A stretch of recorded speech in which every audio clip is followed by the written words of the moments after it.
For centuries, the singers of the West told one gentle horror story.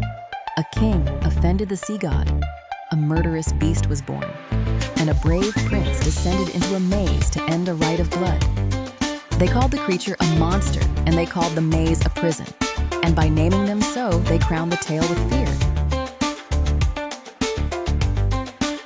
Yet the cinders beneath old myths still burn, and if one listens closely, another voice rises from the ash. It says the Minotaur was not a beast dragged into darkness, but a sacred prince wrapped in silence.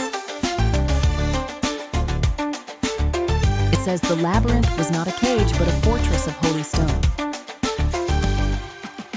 And it says the true secret hidden within its winding halls was never the monster, but the throne.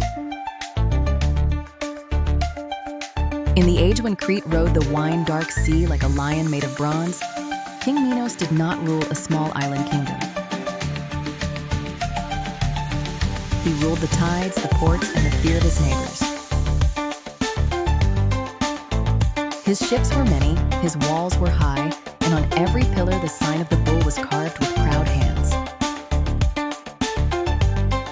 The bull was not a thing of shame there.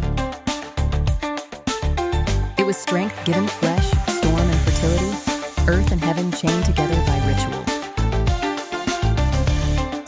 Would such a people call a bull-born royal a horror and hide him like filth?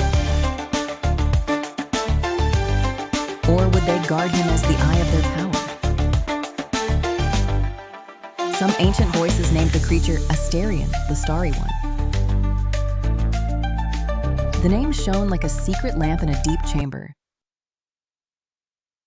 He was said to be the son of a queen and a divine bull, and in that telling, he was not a curse, but a living covenant between ruler and god. The horns upon his brow were not shame, but a seal of authority.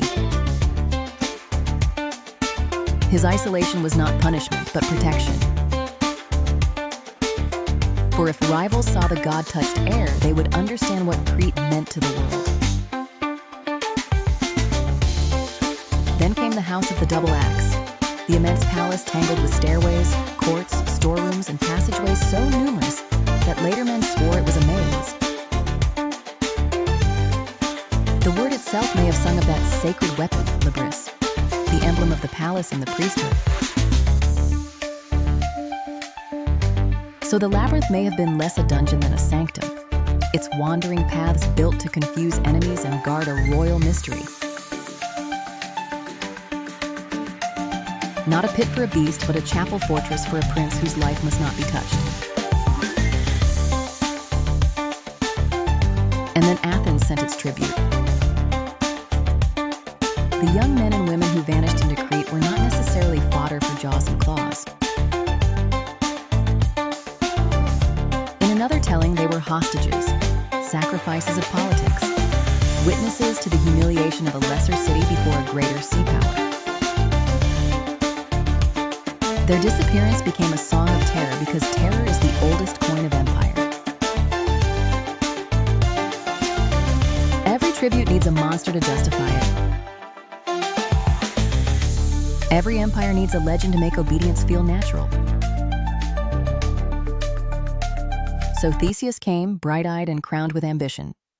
The singers praised him as a liberator, but princes do not enter enemy strongholds by accident.